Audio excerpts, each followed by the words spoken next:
like the applause might be a little odd for a show like this. We're kind of, we're reaching into the paranormal and all that. And I got to pause this. I got a video playing over here.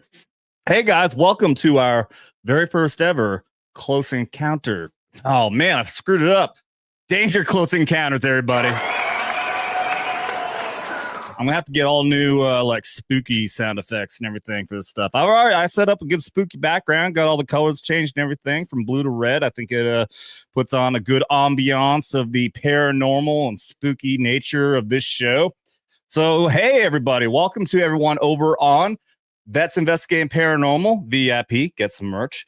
Actually, if you want to get the merch, I can't put it on the VIP channel yet. You can go to Vets Talkin, our primary channel. You can pick up the merch, or go to Teespring and look up Vets Talkin. Drop the G and you'll find me. And we are, of course, yes, this is our last time, guys. Last time streaming on Vets Talkin for paranormal content. All right, we did a show last night. Covering some stuff, and then today we did that to promote this show, Danger Close Encounters, and this will be the premier flagship show for Vets Investigating Paranormal, and the last time we'll do paranormal stuff on YouTube, because YouTube is weird about doing multiple different things. The algorithm doesn't like it. So if as long as I start focusing on just like one main thing, patriotism or whatever on Vets Talkin, military stuff primarily, then that'll help that channel grow, and the paranormal channel should grow very well. Sorry, I got a cough. So yeah, the VIP channel, I'm hoping is going to start growing up. Thank you very much. I love seeing. I got Predattack is over there. Vor Axelon is on both ones. What is up? Oh, I see what this is. All right, so YouTube said they got something interesting. They got this community leaderboard thing now. So now it looks like I saw this highlight. So if you guys are seeing this too, I'm sure you are. If you're curious, I guess it like gives you crowns on whoever is commenting the most or gives the most super chats or something like that. So hey, now you guys got crowns for your comments and stuff. So hey, what is up? We got Vor Axelon on both channels. Oh man, I swear I'm not going to be doing this the whole time. I promise. Let's see, he's over there. Got Penny. What is up? She's over on the Vets Talking side, and we do have Predattack over on the VIP side. Welcome everybody. This is a very interesting topic, guys. I am also let me hit this up real quick as well. We're still going to continue our drinking game rules here. For anyone who might not know, any single super chat and do social, $20 or more, and we do shots, of which I am torturing myself still. I have freaking Tito's vodka, not bad vodka, but I don't drink vodka straight. Last night I had a couple shots and I hate it. I do not like drinking vodka. If I'm shooting anything, it's going to be whiskey. Let me highlight this comment since we're on paranormal stuff. Predattack says, seen 2 UFOs myself, so right up my alley. I've seen a couple of times. Actually, way back when I was a kid, this is the conversation I have to have when we have a conversation with people. It's just going to be me today telling this story about the face peelers of Peru. But yeah, my very first time seeing a UFO, I was a kid. I think I was like a teenager. And me and my buddy, we saw the exact same thing. This like bright light, like start flying through the air, and then all of a sudden like stretched out, and then they took off like freaking like the Enterprise going to warp in Star Trek. It was wild. Like we saw the exact same thing. It was wild, dude. It wasn't an airplane. It wasn't a comet, anything like that. It extended off and it shot off and it disappeared into the sky. It wasn't, if it was a comet, it'd be coming straight down. That's not what we saw. That is not what we saw. So yeah, let's get into this, guys. So the reason, and I am going to disclose it, the reason I'm doing this, let me get this off the screen. For those of you who follow Sean Ryan, I'm sure you would have seen, he put a trailer out. He's going to have this guy. Let me see. What's his name? Got him right here. Timothy Alberino. I've never heard of this guy before, but he is a very interesting dude. His, I do have his his YouTube page and the video that we're going to watch are both linked in the video description below. Please give him a follow. This guy is like a legit modern day freaking Indiana Jones, dude. Except he's actually into aliens. Unlike Indiana Jones 3, which we don't acknowledge. But this guy is actually into aliens, and he doesn't just sit behind a desk like I do and talk about this stuff. He puts the money where his mouth is and actually goes to these places. He actually went to Peru to investigate these claims. This village is being attacked by some sort of a creature, of which they got a lot of information on. And it's extremely compelling. One way or another, when we go through this, guys, one way or another, something is happening in Peru. Something. They are seeing something, and it is wild. So what is it that started all this off? Well, here's the story. We're going to do, I can't do that setup. We'll do that at least for now. All right. Terrified Peruvian villagers claim they are under attack from 7-foot-tall aliens dubbed face peelers as they plead authorities to send backup. This is from 2023. All right, August of 2023 is when videos started circulating of these incidents happening. It's a very secluded village.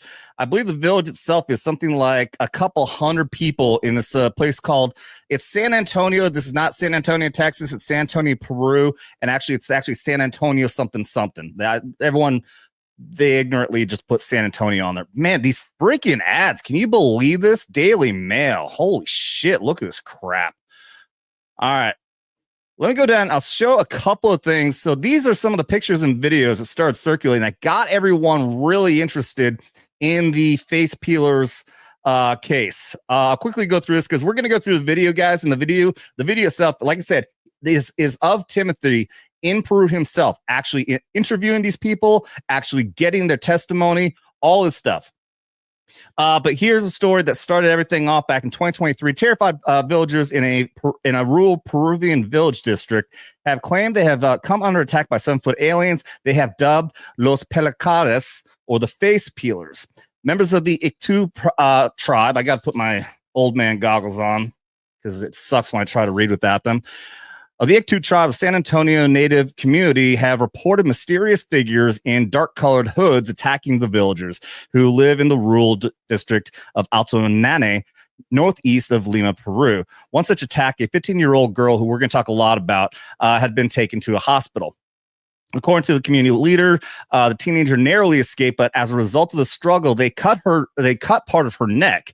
Now, according to local media, members of the community are conducting night patrols to protect women, children, and more vulnerable villagers, and have called the authorities to send in the military. So here you got some pictures of terrified villagers come attack. I think this was an injury. Yeah, man around his neck, supposedly attacked by, is helped when he was attacked, and he was helped by the villagers. And down here, this is another thing we're going to talk about. What's up, Penny, over on the VIP side? They end up requested for the Navy, because this is a village that goes along a river. So they want the Navy to come in and protect them. They sent officials. They sent police. The Navy actually never respond. These are not military personnel, to my understanding. This is actually simply police. And I won't go into all this, but the community members said they can't sleep because they're in fear. Locals describe the extraterrestrials, quote, as having large heads, yellowish eyes, and mysterious figures that are immune to their hunting weapons. And like I said, we'll get into all that. This here is Talia. Oh my God, I can't stand this website, dude. It just keeps bouncing around. This is Talia after she was attacked. Here's the patrols. This is no bullshit, man. They took it so serious ever since this is like 2 years ago now, and they have been on patrol. We're going to show you videos of the extreme measures that these people have taken to protect themselves from whatever the fuck these things are. It is insane. And I've got to, screw this website, man. God dang. Oh, fuck Daily Mail, man. That was intense. That was so irritating. All right, so here we go. Like I said, initially, what the Oh, and by the way, also, I don't know why it's not doing it over here on Vets Talkin side. I do have the link, and it is pinned in the comments section above. If you haven't already, click on that link. Go over to Vets Investigating Paranormal if you want to continue to see this content. And over on the VIP side, you can donate. This is our version of doing super chats as of now. You can go ahead and click on that, get onto Stream Elements, and that will be your way of donating over on the VIP side. Also, same over on Rumble. We are over on Rumble as well. You can donate over there as well. Like I said, $20 more, and I'll do shots. It's our way of making money. I pimp out my liver. It's a way of surviving, making a living. Do what I do. So check out those pinned comments, and you will get access to both of those links. So let's get into this video. Like I said, this is on Timothy Alberino's Facebook page. He has 264,000 subscribers. This video. This is immediately after he got back from Peru. And if you look him up, even on his page, he has numerous interviews that he's done with a lot of other people. He's been talking about this all over the place. Like I said, Sean Ryan, huge show, has a show coming out with him on it, talking about this and other topics. And when I saw the trailer for the Sean Ryan show, I was blown away, especially because there's possibly even a United States military component to it. And that's what we're doing here primarily on Vets Investigating Paranormal, is military-involved paranormal activity, which is a acronym I'm going to coin, even though it sounds weird, MIPA. MIPA. All right, so if you look him up and you look this up, you'll find a lot of different interviews, but go to Timothy Alberino. His Facebook, his YouTube page, and this video are both linked in the video description below. So I'm not going to watch the entire video, guys. I watched the entire thing, and I took timestamps of everything. So we're going to skip through, and I'm going to go to the different timestamps of all the most relevant information of what we're talking about here. All right. So first off, Timothy here is going to explain what exactly is going on and what started him on this path. Phenomenon of recent internet fame. Let's begin with a brief review. Some months ago, near the end of July, compelling videos began to surface on social media featuring an alleged alien attack in a remote jungle village called San Antonio de Pintoyacu, which is inhabited by the indigenous Iquitu people and located deep in the Alto Nanay region of the Peruvian Amazon, northwest of Iquitos. The video depicted an alarming scene in which the men of the village were in a state of panic, discharging their firearms into the jungle in the dark of night. Subsequent interviews with the Apu, or chief of the village, revealed that mysterious assailants were making incursions into the village and had attempted to abduct a 15-year-old girl. All right, so real quick, and they're gonna show this here. So what they're gonna focus on mostly when they talk about this, he's gonna have a Marine friend come on that joined him on this adventure. They're gonna focus mostly on what happened with Talia here, who got attacked. But these are incidents that happened. There were some people who were saying that they would have at least witnessing these creatures on a freaking nightly basis. So the videos that we hear, unfortunately, in the video that we're going to watch here, they don't really break down the separate incidents. In fact, they start talking at one point about an incident of them being like 25 of these guys point blank range with these creatures and shooting right at them. And they don't explain, unfortunately, when these individual stories happen. But understand that when we go over the totality of this, these are many, many incidents that they're talking about that have happened over a period of years now, 2 years at least, going back to 2023. The girl, whose name is Talia, was able to scream during the altercation with her assailants and was fortunately rescued by her brother and her neighbors, who came. All right, so real quick here, when I first saw this, I thought, oh, look, they're just two wimpy little scratches. But then you can see it. These are deep lacerations in here. These are obviously cuts that have been cleaned up. So again, when I saw this, it was a little blurry. I thought they were just scratches. It seemed very stupid. We're going to go into all the details of what happened to her, and it is extremely strange. And very compelling. Whatever the fuck happened, this is legit what happened. Something legitimately happened. Running to investigate the commotion. Talia sustained a laceration in her neck and was in a state of chemically induced disorientation for some time after the incident. According to the Apu, whose name is Jairo Reategui, the assailants were... All right. He's gonna go into detail on all of this stuff. Like I said, I'm gonna skip ahead for a few times, and we'll get to the meat and potatoes of everything here. Of the Pelacadas is well known in the Peruvian Amazon. I myself... All right. So the Pelacadas, this is what we're talking about. That as a translation means the face peelers. So we're going to go back. This is actually a legend that goes back generations. It's only recently that these things are starting to, I guess we're saying, reappear. The legend of the Pelacadas is well known in the Peruvian Amazon. I myself had heard of it some 20 years ago when I lived among the native people in a region of the jungle not far from Alto Nanay. According to the legend, strange beings would, from time to time, appear in the remote villages to waylay and abduct individuals who happened to be found alone at night. The corpses of these unfortunate victims would later be discovered with their faces partially or completely removed, exposing the bleached skeletal bone beneath. While many Peruvians associate the Pelacadas with gringos, there is no consensus among the indigenous communities in regard to their origin or identity. So, and this is going to come up later as well. And I actually had to make this connection. So I guess they actually believe that, gringos being us up here, Americans, or I really don't know the definition, but I guess just non-Hispanic individuals, white, that these are actually gringos who are going down there and are mutilating people, cutting their faces off and shit. So this is going to be relevant at one point when the girl describes what she sees.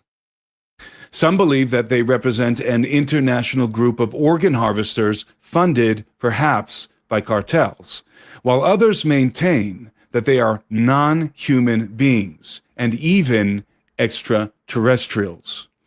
Although the descriptions of the Pelacadas vary to some degree in the legends, there are consistent details, such as the fact that the assailants always attack at night and have the ability to silently float through the jungle and fly through the air. Apart from the... And again, we're going to go into the details on... they got very descriptive, and all the people match the descriptions. They all say the same thing. That's what's really wild about this. And now this is also going to be part... He's going to go into the fact that it wasn't just this one village.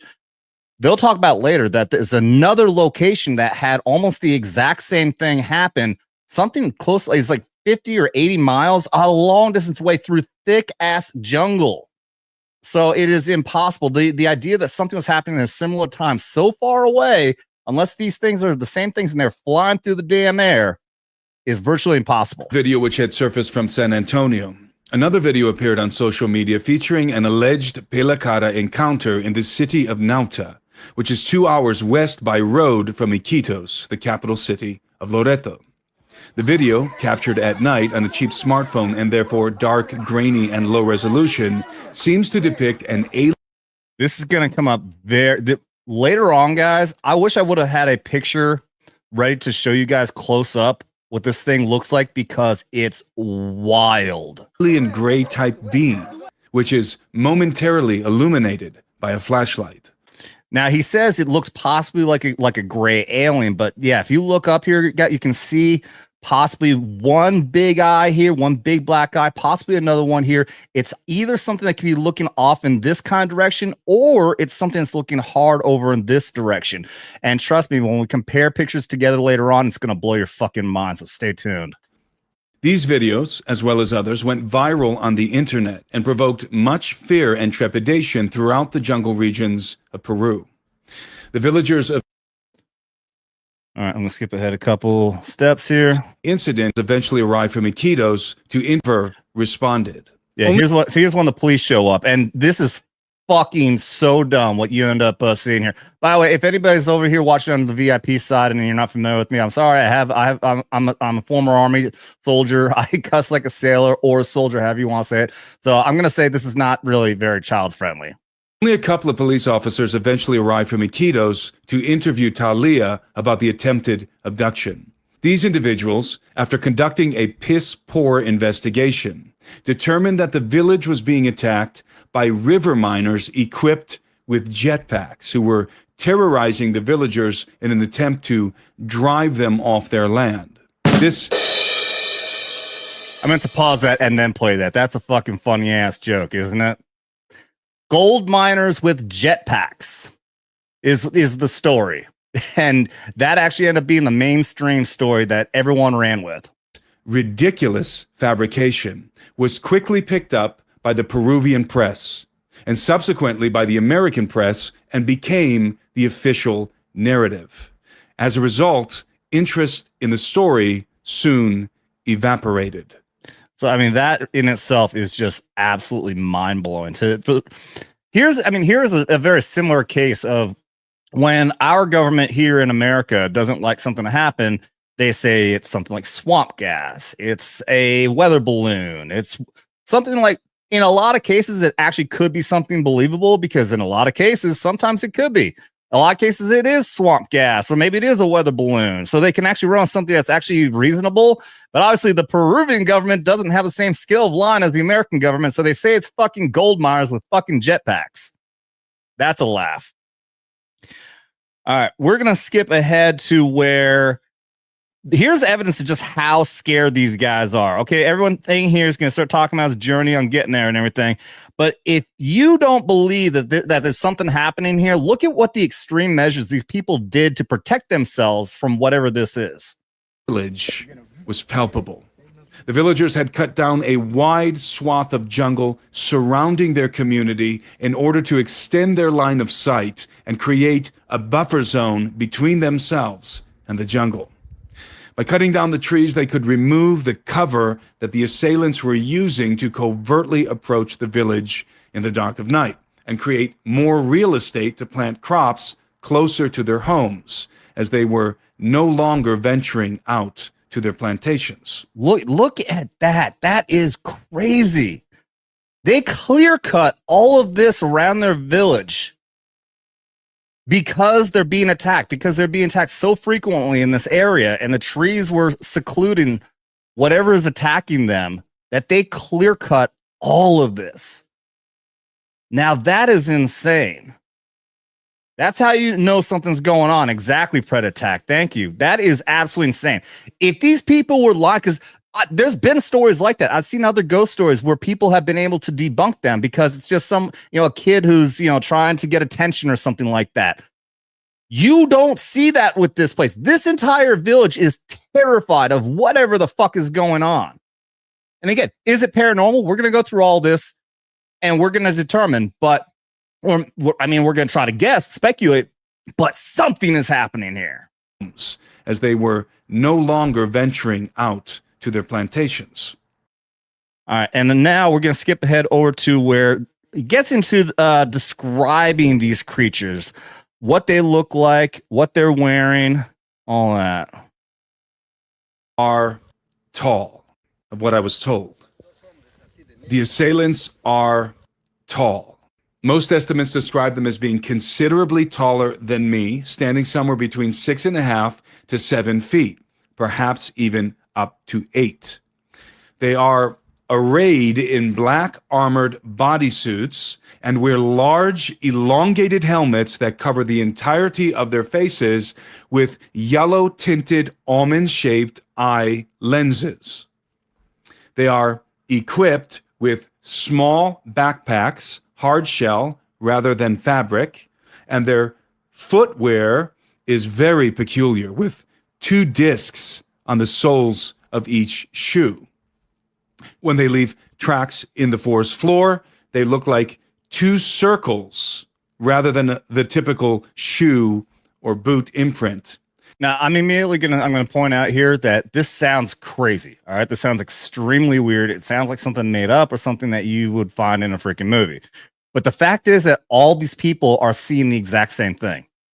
That's another case of like these cases. I think, man, there's definitely another South American, Central American ghost story I'm trying to think of where they saw this creature and they just couldn't line the stories up or the descriptions up. One would say that it had red eyes. One would say it had yellow eyes. One would say that it had scales. The other one say it didn't.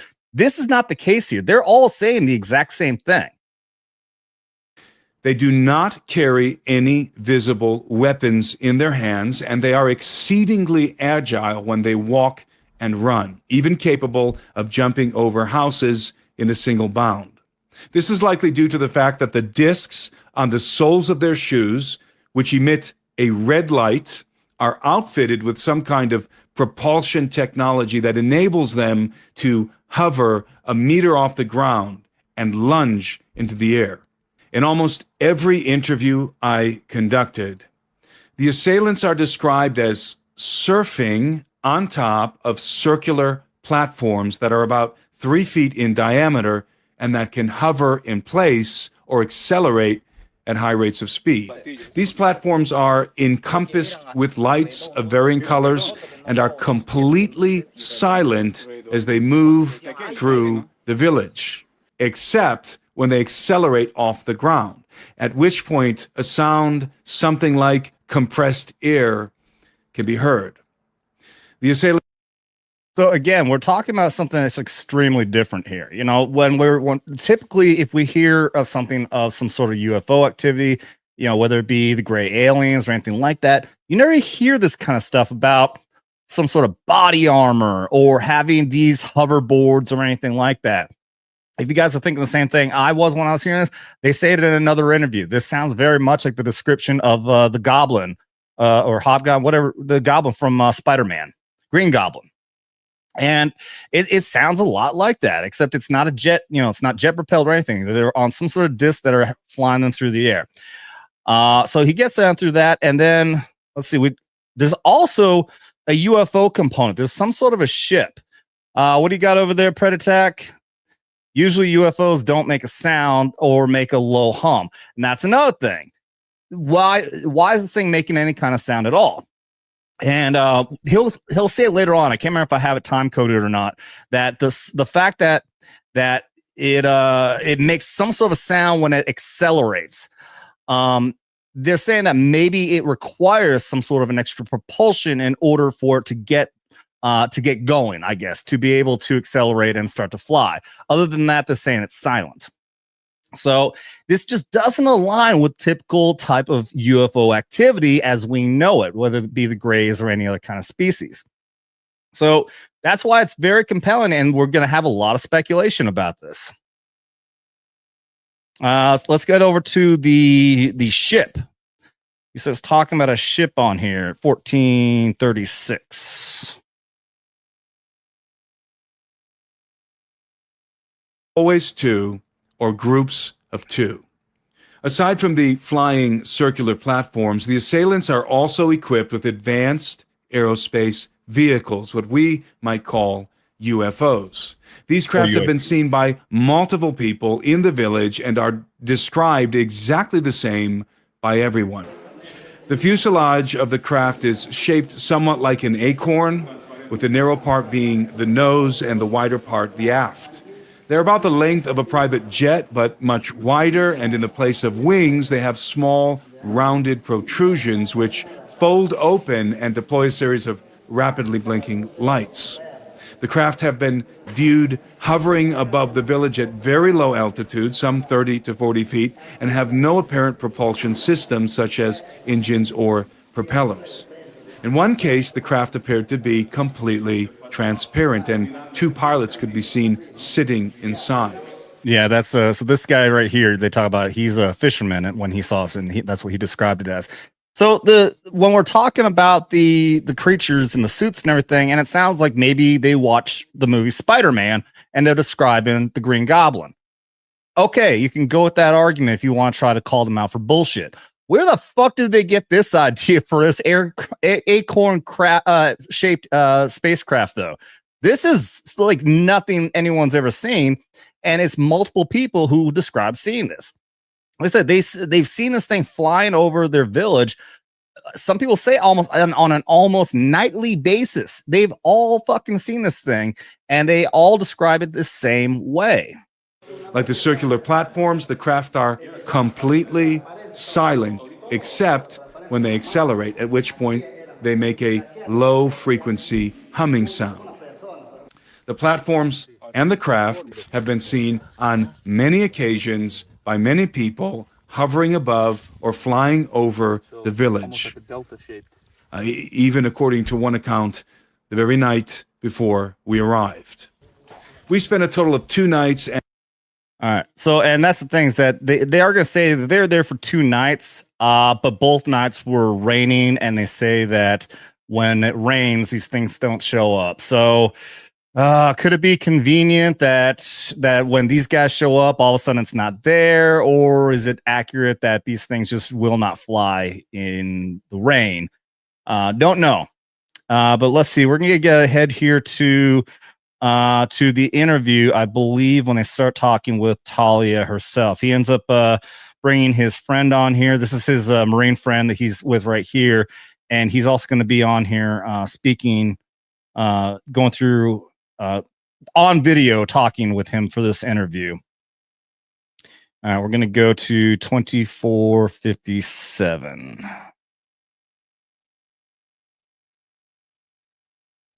You know, this then suggested that we go to her house the following morning after breakfast. We did so, and her father persuaded her to talk with us. Now, so I skipped ahead. They already described having met with her briefly the day before, and she's just terrified. She is petrified. They'll go into detail and even show the medical documentation. She is diagnosed with extreme PTSD after this incident. Whatever actually happened, she is extremely traumatized. And again, I'm going to describe here because they don't really describe it in this part. They do later on, that the likelihood that they're terrified, other than the fact that these are big dudes, compared to them, especially that Marine, he's gigantic. But they're white boys, they're gringos. And the stories, some of the people believe that these face peelers are actually gringos.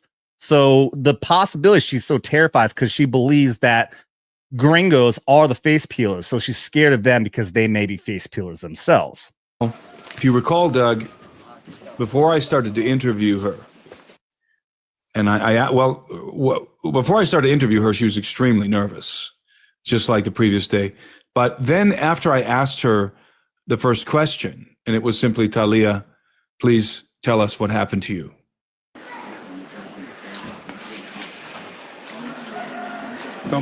She's terrified.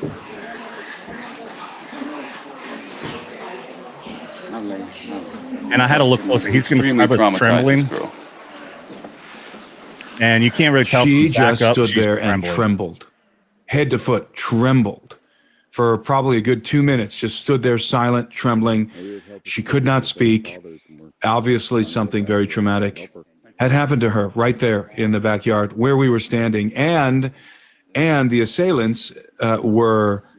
my height, I'm 6'1", reminded her of the assailants because they were very tall. So what happened to Talia? What happened to this young lady is that one night, one evening, she was picking fruit from her tree. And this was right after dusk, so it just got dark. She's picking fruit from the tree. She's knocking the fruit down with this long stick, and the fruit falls to the ground. Talia proceeds to bend over and pick up the fruit that fell to the ground, and there are, under the tree, there are some dead leaves, and suddenly she feels this gust of wind behind her. And the leaves, she notices, rustle. As she goes to pick up the fruit, she feels this gust of wind, and the leaves are rustling a little bit on the ground. And so she looks behind her, and what does she see? She sees a person coming up the hill, because the backyard is kind of a little gully. It's forested. There's some jungle there between the other houses. So it's this little gully. We have it on film. And she sees this guy, this person, this thing coming up the hill, almost as if he's surfing on one of these circular platforms. And he comes up the hill and he lands next to her and then immediately grabs her. He seizes her from behind and he places his hand over her mouth. So he's got. Now, one thing real quick, when I started hearing this explanation, I'm going to break this down for you guys. So it said, like, my first thought was somebody is attacking, like there's a guy attacking her to do things to her, to rape her. And it's a regular human being, and she's just telling a story. But they're going to the whole fucking village comes out and sees these two things on these hoverboard type things in this body armor and flies away. The whole damn village fucking saw it and described the same thing. Got her from behind, and he's got his hand over her mouth so she can't scream. Then she sees another one of these guys coming on another platform up the hill and lands and positions himself in front of her and grabs her leg. So now she is being held by two of these pelacaras, face peelers, one behind her with a hand over the mouth and the other has her legs. The description she gave me of these individuals is identical to what everybody else was saying to us. They were dressed head to foot in black body armor. She even described the body armor in greater detail than anyone else. She described how it was on the forearms and on the shins, and the chest was some sort of like a breastplate, metallic, and they were wearing these helmets, these large helmets, elongated helmets. I covered the entirety of their faces. So the very same description that everybody else gave to us. This is what Talia encountered. They were very.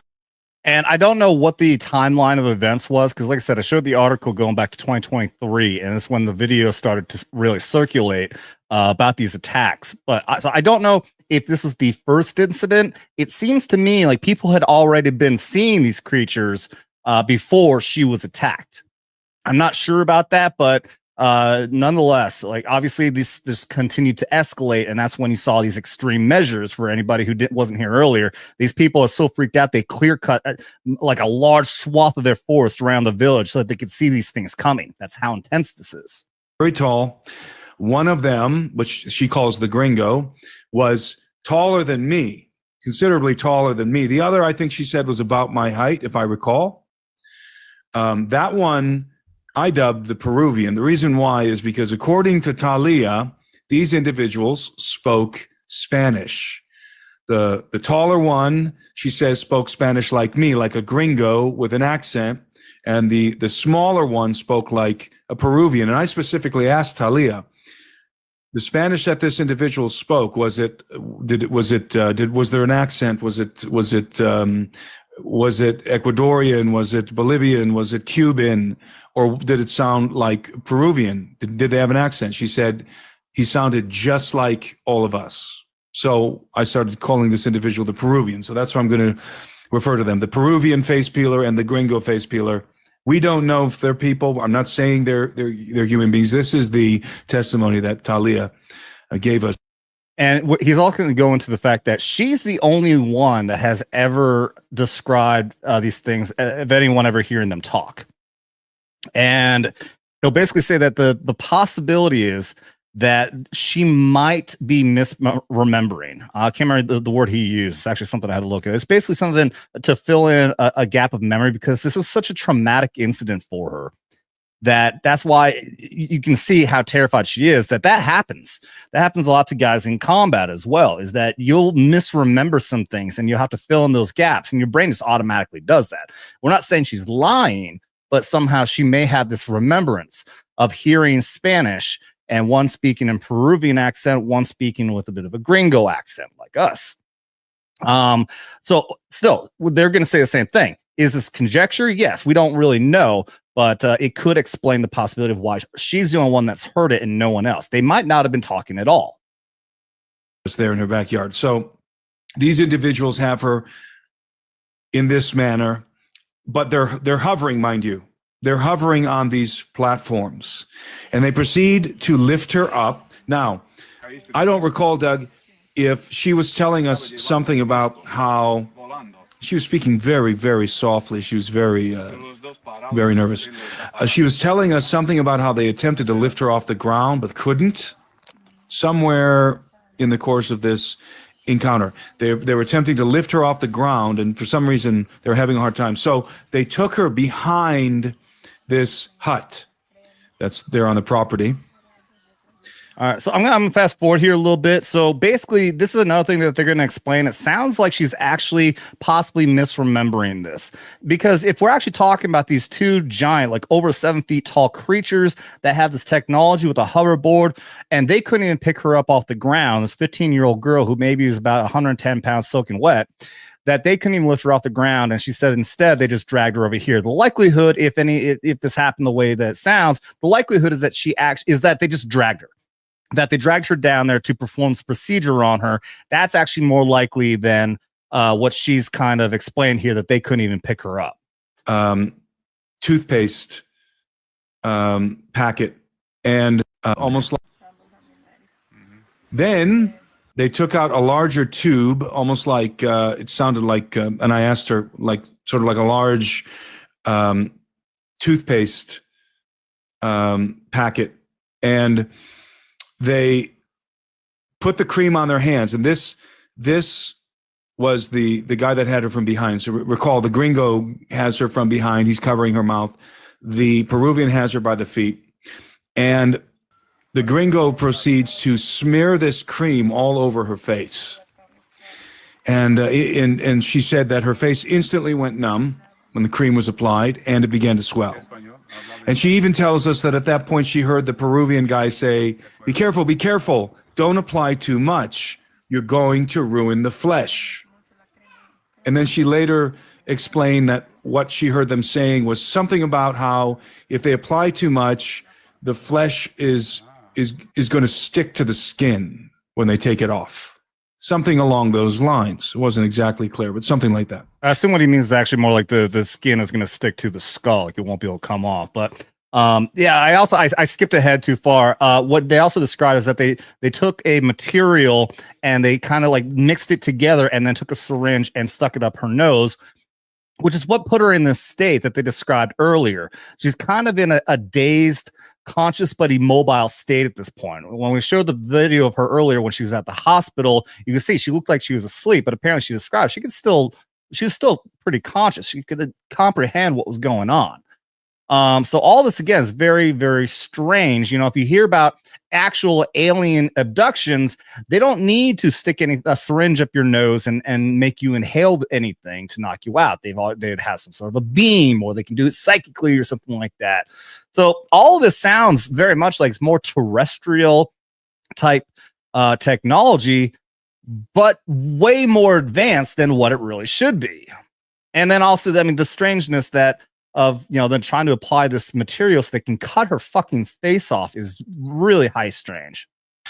And then, and I may be skipping some minor details, and then they took out one of them took out a small device that you and I think is a laser scalpel, and they began to make an incision in her neck.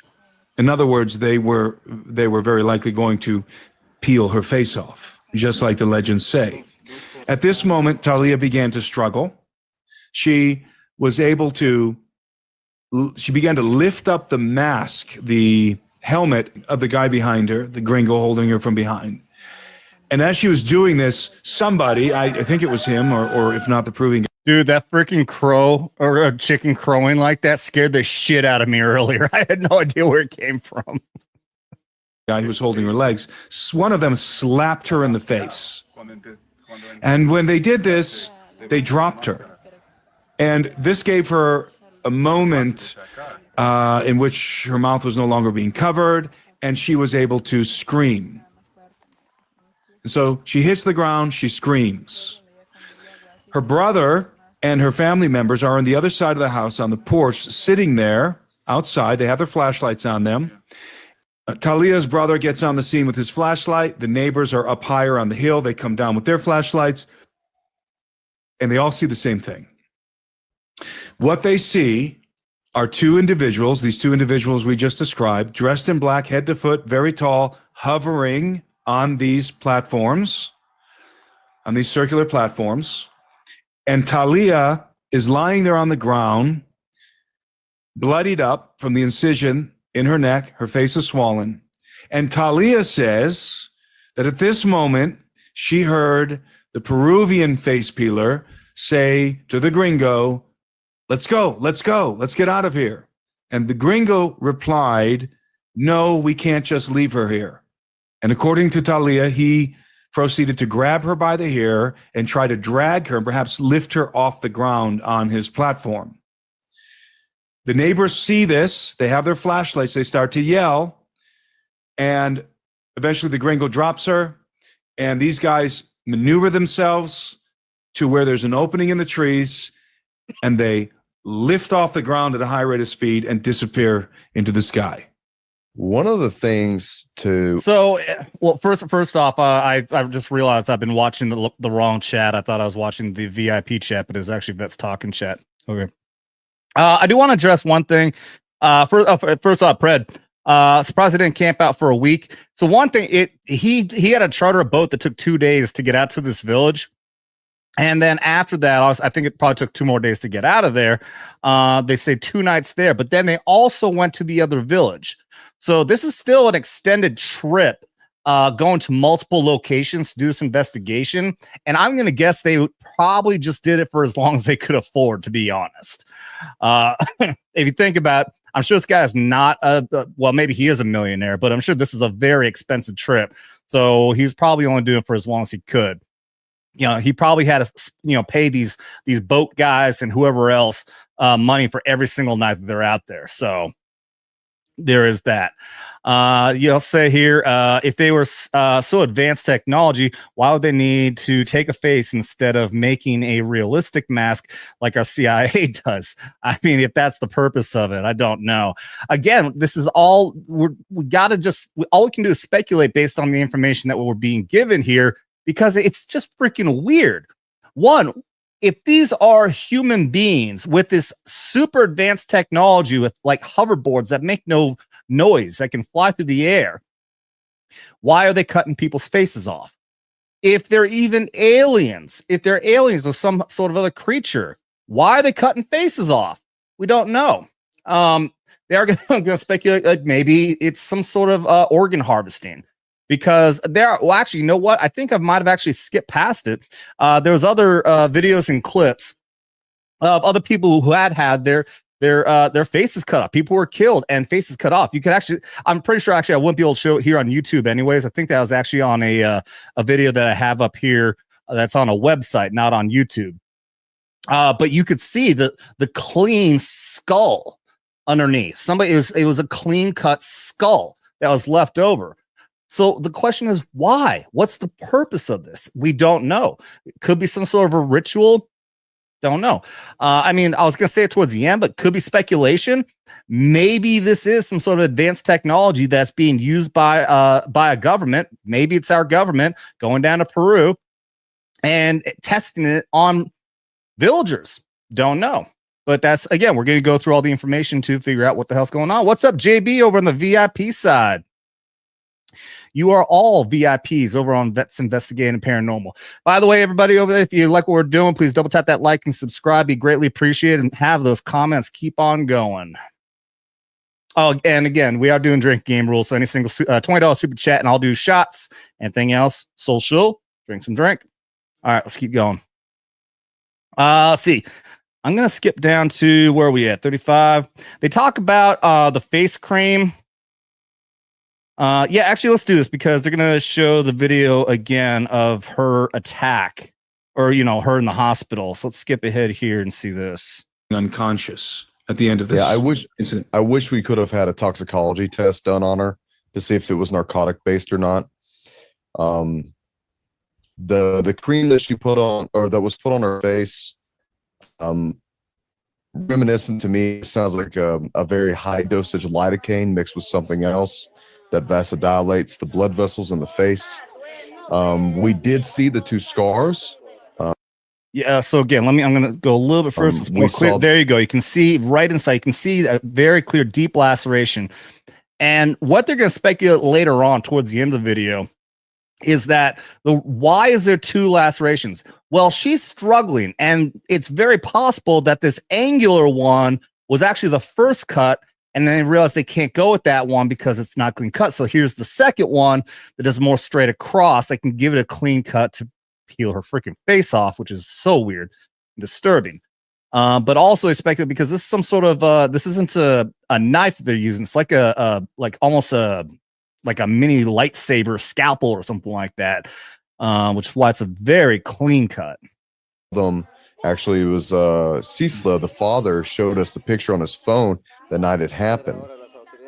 And it looked like two burn marks. Mm-hmm. It looked like lacerations. It looked like the beginnings of two distinct burn marks, where not like it was precision, but like if someone was struggling. They missed the mark the first time and restarted. Right. One line was longer. Okay, I thought that was going to be later. They're talking about right here. One line was shorter.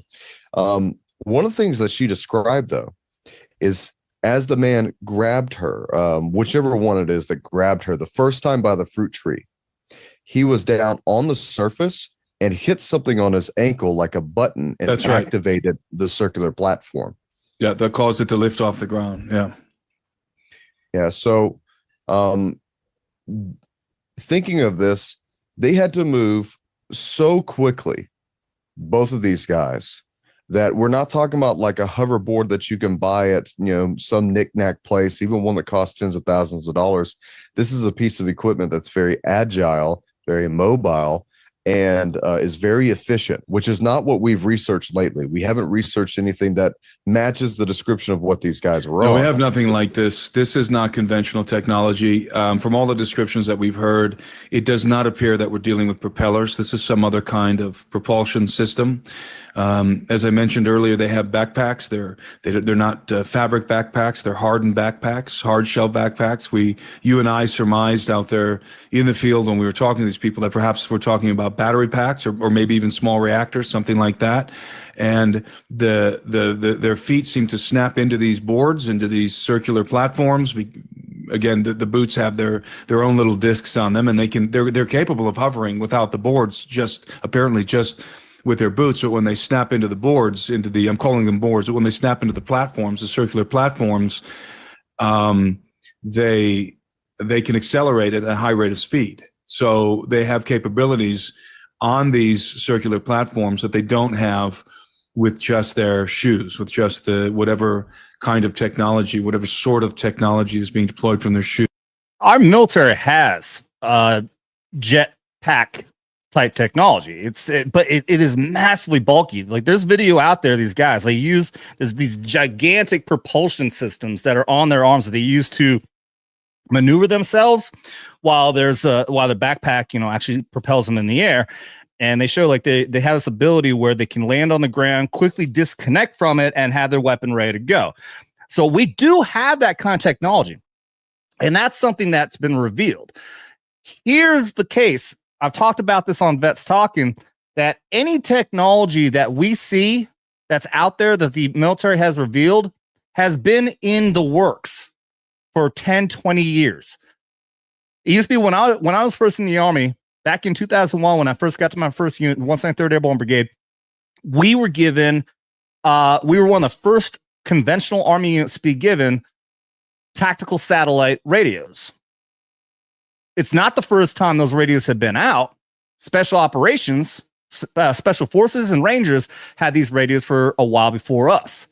Before that, they were top secret, being used by Tier 1, Delta and SEAL Team 6. We didn't even know it was out there. And before that, it was a good 10 years before that, before we even knew that stuff existed, but DARPA was working on that technology. We used to say that there are more advanced technology out there we don't know about that's 10 years more advanced than what we have right now. Now people are saying 20 years. Whatever we have right now, cell phones, anything else, there is stuff out there that's 10 to 20 years more advanced than this. In production, it's top secret in DARPA or being used by Tier 1 units. So is it possible that we have hover technology? And maybe we're down there testing it for some damn reason, terrorizing small villages in the middle of freaking Peru. It's possible. Don't know why, though. So, yeah, when you guys say, it sounds like something impersonating aliens, that could be the case. but it's still extremely freaking weird. And we're going to get into other stuff that show that there still could be a paranormal side to this, because it does sound, it sounds like it's human beings impersonating aliens, but there's other shit too. All right, what's he still talking about here?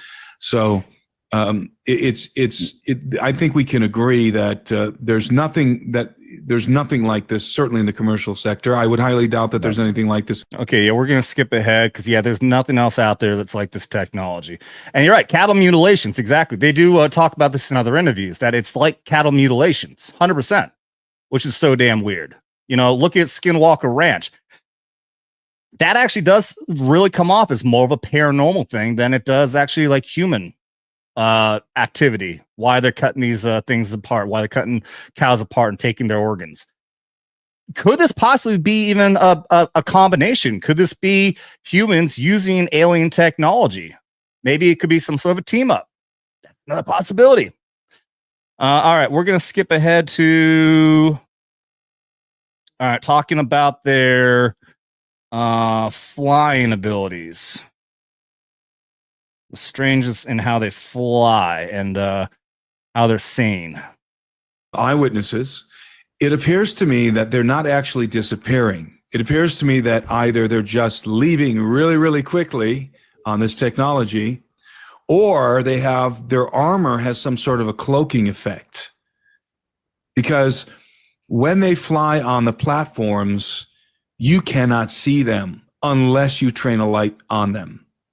So it could just be because it's dark and they're wearing black, but it feels to me that it's more than that. It feels to me that there's some inherent property in the body armor that is akin to a cloaking device or causes that person to be more difficult to see at nighttime. That's the feeling I got. I feel like there's technology involved that's making it appear to these villagers that these guys are disappearing. What are your thoughts on that? Well, the way that the color was described was very unique, that it was black. They said it to the point that it seemed like it was a darkened color that had no void to it. Talia is the only one who actually gave us a better description of what they're wearing than anyone else. And it makes me think, dark sky, dark equipment, dark uniform apparel. But if you're going to shine a light on it, even if you're wearing dark clothing, it's still going to be able to appear very easily. And, they had street lights out there. They got lights that are out there at night. They have a generator. Yep. They have a generator. And they're not seeing them unless there is some sort of a higher powered light directly pointed on them. You're not seeing an outline of them. So it's either they are just that stealthy, or it's some sort of a stealth technology that we don't understand yet that they're wearing as well. Yeah, they are coming in. They were making incursions into the village from the jungle. And as I mentioned, they burned 4 or 5 acres of jungle down, at least, all around the village, like a moat. And then they planted yucca and so forth, but they wanted to create a line of sight. And again, stealth technology, that's another thing that has been revealed that is being worked on. We have these sheets that have the ability to reflect what's behind it, so you can practically disappear. Again, that's technology that they've revealed we have. Whatever is actually out there is 10, 20 years more advanced than that. So it very well could be. This could, again, be technology that DARPA, our military, has created that is just extremely more advanced than what we currently know about, and they're being used. Let's see. We're at, let's go into, okay, they talk about how, all right, yeah, actually, let's get into this, because they start talking about how these people have had multiple, like I said, multiple incidents with these things, and they shot at them. They've shot multiple times with these things, and nothing happens. Actually, I skipped ahead from, no, I'm going to skip past. They talk about how they set traps up all over the place, and they use their rifles to set these traps up so that when the trap is triggered, string or whatever, then the rifle will go off. They described how they'll hear this multiple times not in a night, but they've heard it multiple times where the gun will go off, and then they go and investigate, and they don't see any blood. There's no body, but there are these circular footprints all over the place. So these things are going around. They're walking around the woods, setting these things off, and it's just bouncing right off the armaments, not doing anything. And now we're going to talk about them actually seeing these things up front, shooting them point blank range. So, tactically, when you think about this, for a man to okay, yeah, this is one of the times I'm talking about where he's going to tell a story, and unfortunately, they don't describe when this incident is. He just goes into talking about how these things are just like right up front from like 25 guys. And he talked about how anyone who understands shotguns, you are not going to want to be up close. You'll feel more comfortable because he's a Marine. He understands how, buckshot or birdshot works, whatever they're using. At like 100 feet, you're not worried about it. Maybe you'll get pelted by one or two little BBs and it might, ooh, what was that? But point blank range, it'll fuck you up. So nobody will want to do that. And he's going to describe here how that's exactly what these things do. Put himself into a line of threat where you have, there's at least 25 guys there with shotguns. They're going to be shooting at you. They were shooting at stuff. Yes. I would feel very uncomfortable. Yeah. I would feel super uncomfortable. I would have to be at least 100 yards away, and maybe I would feel a little comfortable. But these guys were up close. The assailants were up close. Close enough within the fact that it's still considered to be possibly lethal range. Mm-hmm. And nothing would happen. Nothing would happen when they would fire. We heard a mixed bag of cats when we asked what would happen when they would fire. That either the rounds would go through them, which could mean that they just missed, and their perception is that it went through them, or that the one assailant was hit and dropped and then stood right back up. That's right. And also, a couple of the guys described a dinging sound, like the pellets dinging off of armor on metal. That's right. Yeah. And now it should be noted that these guys, they buy their 16 gauge birdshot, or birdshot for their 16 gauge shotguns, and they open them up. They open the cartridges up and they modify the shot inside. So I don't know how many pellets how many BBs those cartridges have, but what they do, and so he describes how they start using it's more powerful BBs and shot to try to injure these things one way or another, and it's just they can't do it. This armor, whatever the hell it is impenetrable to their weapons, at least to these shotguns. Who knows if you're using a 50 cal sniper rifle. We'll be very curious to see what 50 cal will do, but unfortunately these guys don't have a 50 cal.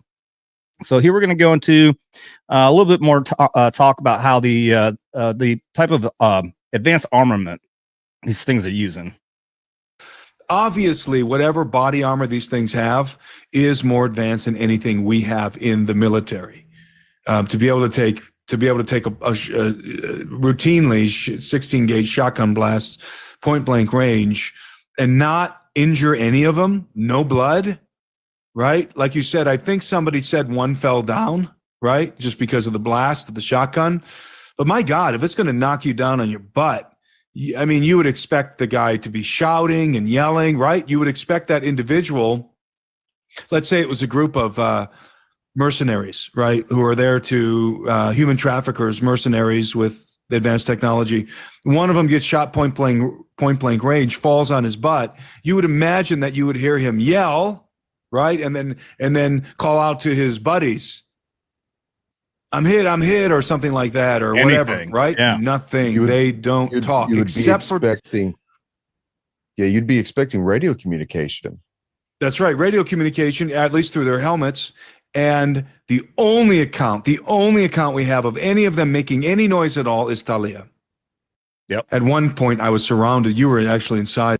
So yeah, and again, that's what we're talking about. That maybe Talia's recollection of hearing these things speaking in Spanish, one with the Peruvian accent, one with the Gringo type accent. Maybe she didn't actually hear that. Maybe that's something in her extremely traumatized state. Or at least in her recollection, she was hearing that. Because it seems more like if these things are completely silent, they're communicating with each other somehow. They're wearing helmets.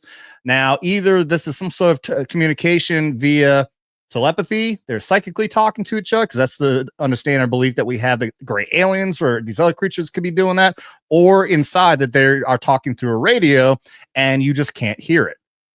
So one way or another, it's wild that these things are getting shot at. Yeah. And you're not hearing anything. You're not hearing, oh, should have been shot or ow or anything. It is complete and utter silence. All right. So they're going to skip ahead. We're going to talk again a little bit more about the advanced vehicles. And then we're going to go on to the other incident in the other location that is a massive, massive distance. Even as the crow flies, straight shot through deep, thick woods happening around the same time. But let's hear him talk about these vehicles first, which again are like nothing we've ever seen before. How would these guys come up with or just come up in their imagination for these strange looking aerial craft, UAP, UFO, whatever you want to call them? Get off of the ground. Aside from these hovering circular platforms, you also have what I'm describing as advanced aerospace vehicles that these guys travel in. This is really fascinating to me. The first time we heard this was a particular woman, an older woman, was describing the encounter she had with these beings, several encounters she had with these beings. By the way, we really got a sense of how terrified these people were.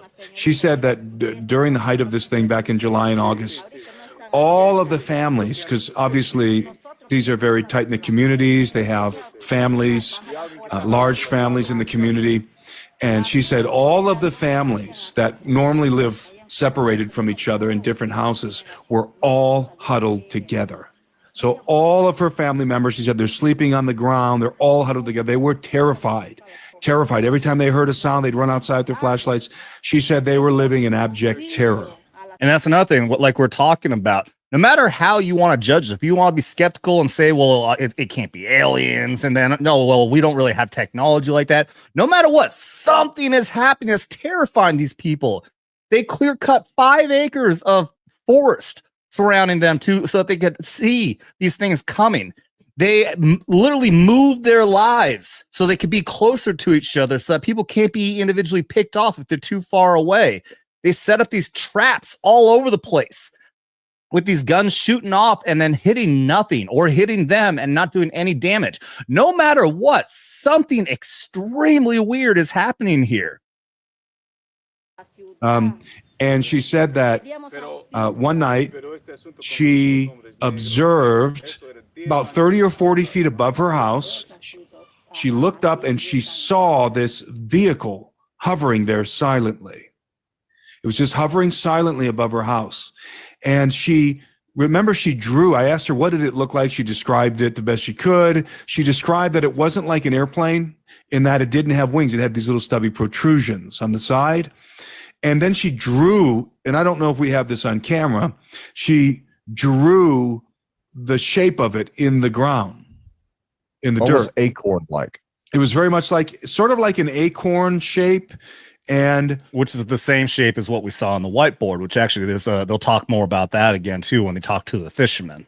You'll see they all draw the same thing. And I do want to say this also.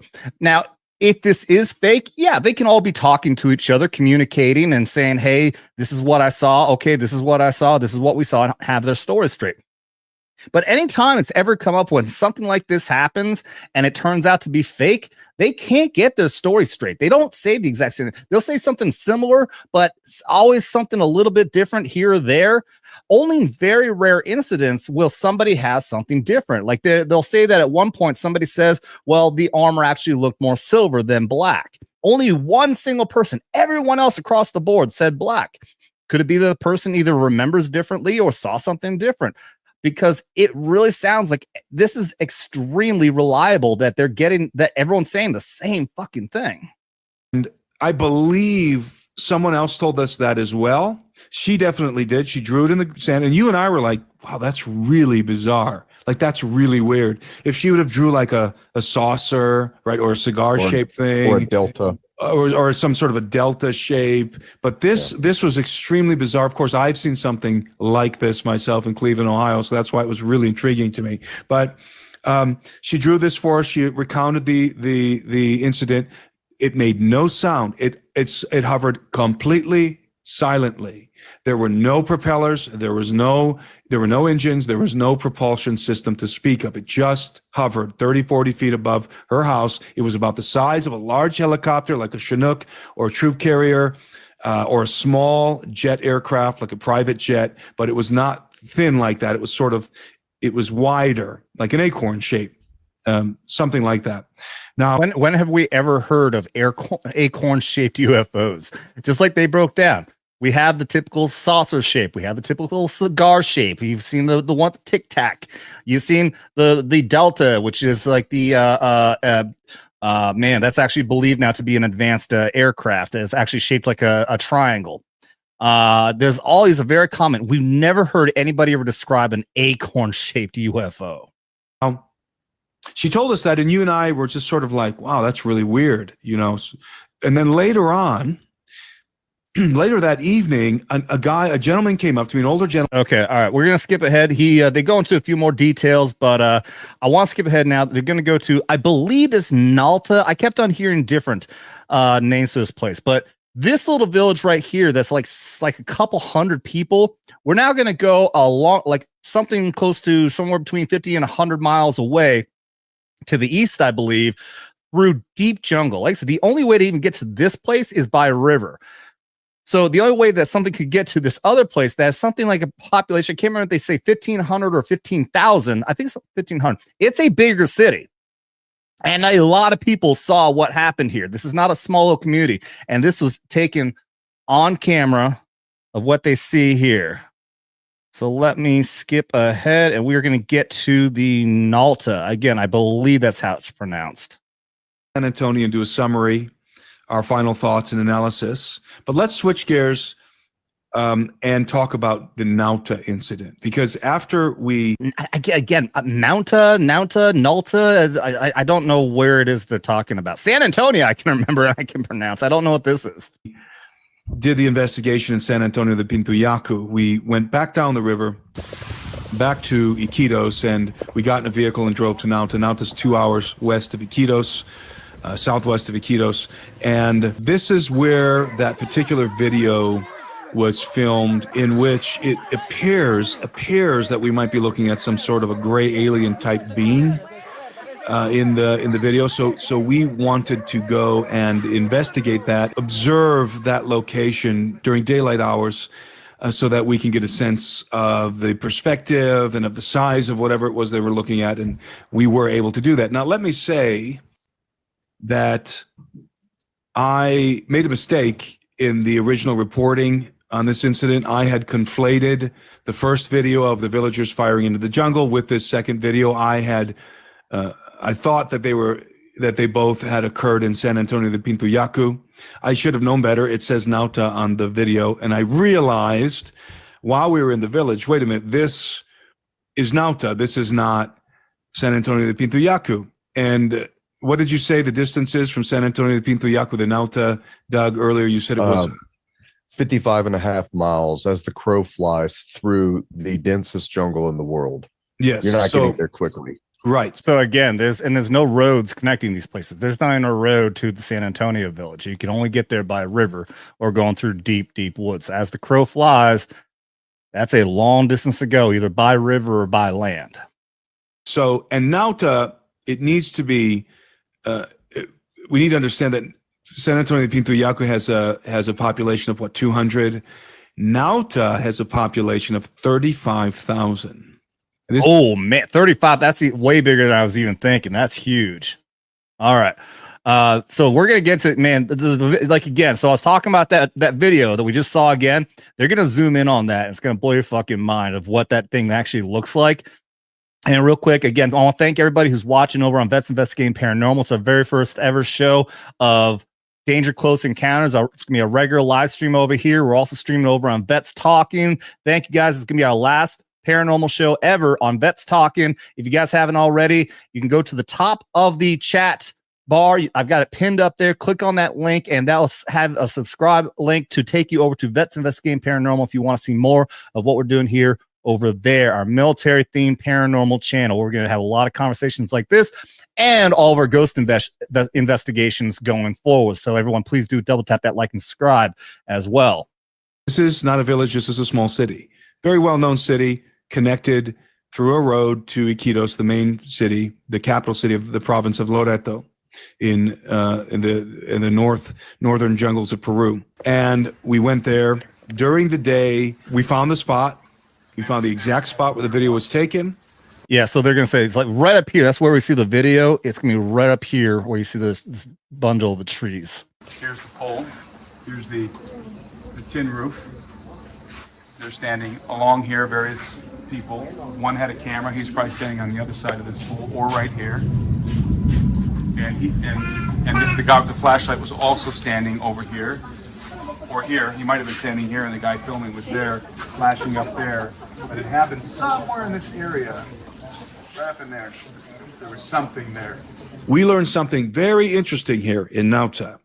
And this occurred around the same time, in that same window, July, August, right, as the events in San Antonio de Pintuyacu, all right? And what's really fascinating and what we did not know is that the people of Nauta saw and experienced the very same phenomenon as the people in San Antonio de Pintuyacu. The very same phenomenon. They saw the guys flying around on the circular platforms, and they saw UFO-type craft hovering above the city, all right?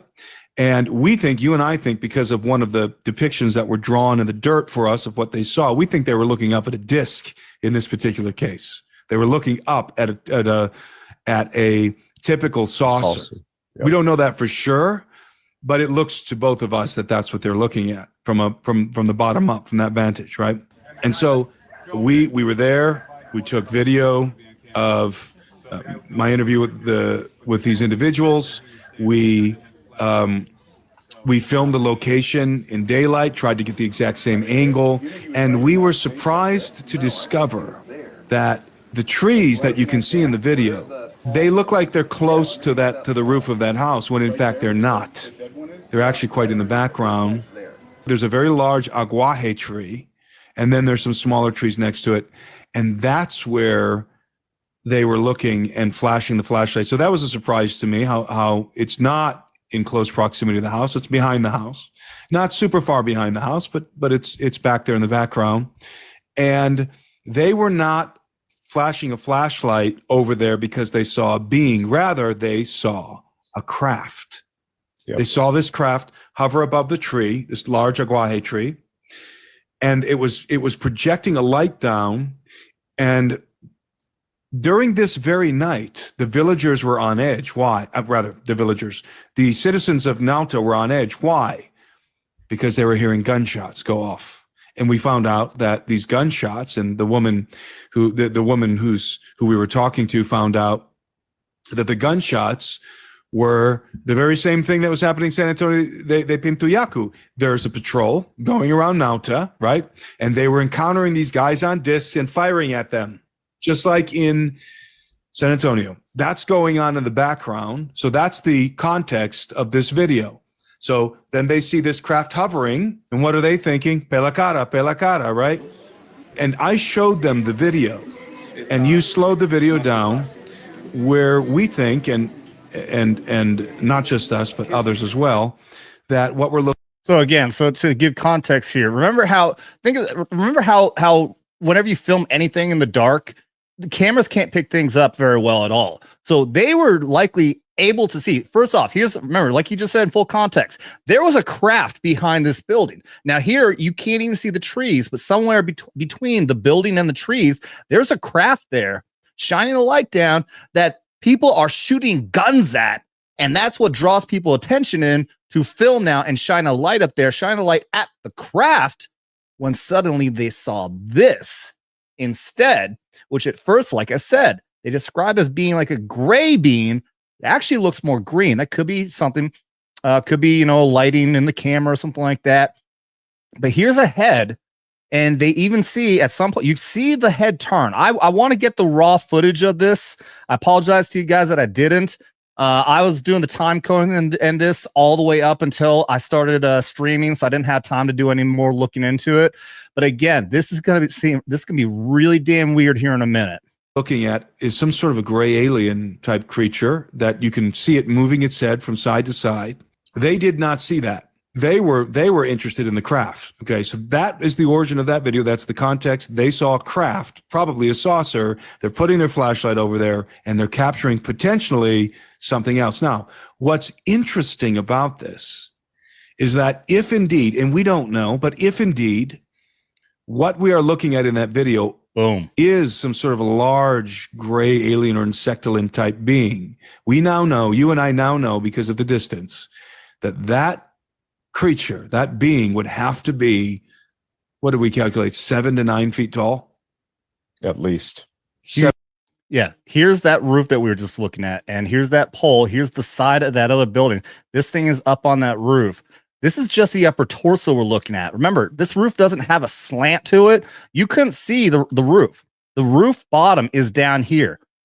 This, you can see the edge right here. This thing is this tall. Remember that, what we saw earlier. In fact, let's do that. I'm going to show you that again. So at 115.21, look at that. Look at this scale that we're looking at here. This thing's head is somewhere like up here. It is gigantic. Of head, which you would have if it were 7 to 9 feet tall. We were on our boat, massive head, which you would have. So again, this is crazy. Obviously, this is an artist rendition, but this is what I was pointing out earlier. Look at this. You can see a point to the nose, and you can see the shine of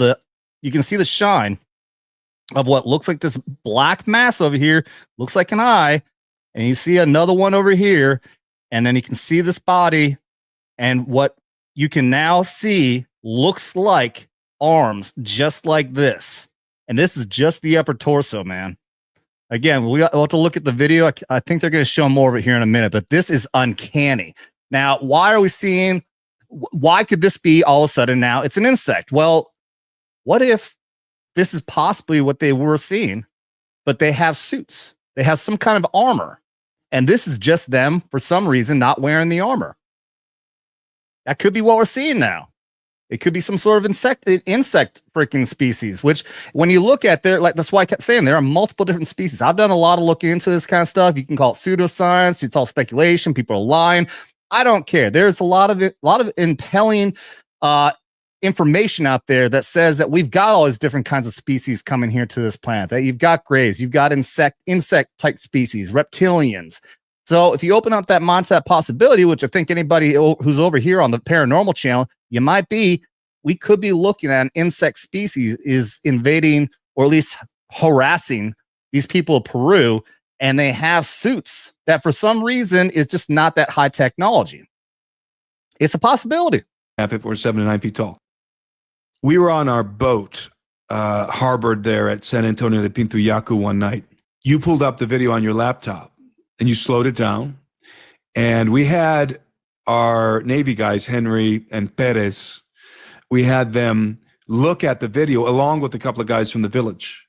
We just said, hey, what do you guys think about this? We knew at that point it was filmed in Nauta. I should have known that from the beginning. And I said, this was filmed in Nauta. What do you think about this? We want to try and go and hunt this down, right? This video, the location where this was filmed. So they stood there and they watched the video. You played it back to them on your laptop. And they immediately said, there's something there. There's something there. We didn't point to them where it was. Nope. And they even pointed out the eyes. Looks like. Look at it. You can see the torso there. Just back up a little bit. I think, oh, look at that. That could even be a leg right there. You see the arched? That could be a leg. There's part of the torso. Yep, there's a part. This thing very well could. Dude, look at that. I haven't actually looked closely at this. This could be a torso and could have these weird almost like spider-like legs sticking out to each side. That is wild, man.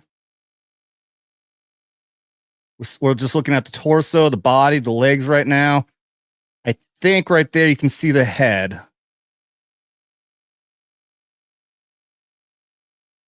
No, it's got to go further up to get to the head. This is all still just a part of the body.